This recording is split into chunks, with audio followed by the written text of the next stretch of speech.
2 years after holding its first free elections, Tunisia is still struggling with the transition to democracy, and many people blame the Ennahda-led government for the instability. Thousands of protesters were out in the streets on Wednesday, including outside the Prime Minister's office in Tunis, all demanding the same thing, that Tunisia's government should resign. In the 2 years since Ennahda won parliamentary elections, there are many people who feel it has not delivered on its promises, including the pledge of economic growth. As the starting point of this national dialogue, the head of government should state clearly that he will follow strictly the roadmap. His declaration yesterday was very ambiguous, then succeeded by the President of the Republic, who said something totally against the roadmap. So, it will happen, it has to happen, we have no other choice, however it depends on the head of the government. Noumain Fairi, a member of parliament and founder of the opposition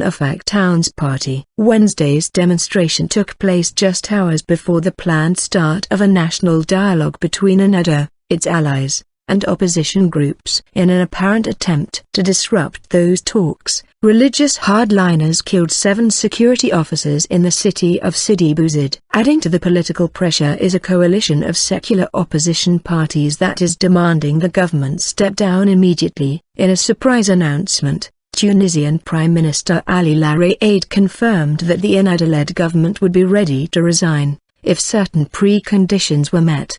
Today, we renew our commitment to the principle of relinquishing power, or the principle of the government stepping down, in line with the different phases of the roadmap. This process aims to promote the success of national dialogue and to prevent the country from falling into a dark abyss, he declared. The political crisis in Tunisia intensified in July, when an opposition leader was killed outside his home. Mohamed Brahimi's family blamed Ennahda for his murder. Protesters demanded the resignation of the government, but Lareid insisted his government would remain in office. In August, the Prime Minister accused an al-Qaeda-linked group, Ansar al-Sharia, of carrying out attacks in Tunisia, including the assassinations of opposition members of parliament. A month later, as the protests continued, Ennahda accepted a roadmap that would see the current government replaced with one run by technocrats. Talks with the opposition on how to proceed had been scheduled to begin on Wednesday,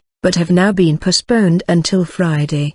The Ennahda-led government has been feeling the pressure for some time now. A military coup in Egypt raised fears of a backlash against other governments perceived as Islamist in the region. Meanwhile, the Libyan government's failure to contain militias and other armed groups is having a spillover effect across the border in Tunisia, with fighters capitalizing on the chaos to obtain weapons and training. So, can a national dialogue be the answer to Tunisia's problems? Will the government withdraw from power? And are the different parties prepared to talk? To discuss this, Inside Story, with presenter Mike Hanna, is joined by guests, Noumain Fairi, a member of Tunisia's parliament and founder of the opposition Towns Party, Yousra Ghanouchi, the international spokeswoman for Tunisia's Ennahda Party, and Amal Boubkir, a visiting fellow at the Brookings Doha Center and a specialist on North Africa. Ennahda Party, as well as all the parties in the national coalition government,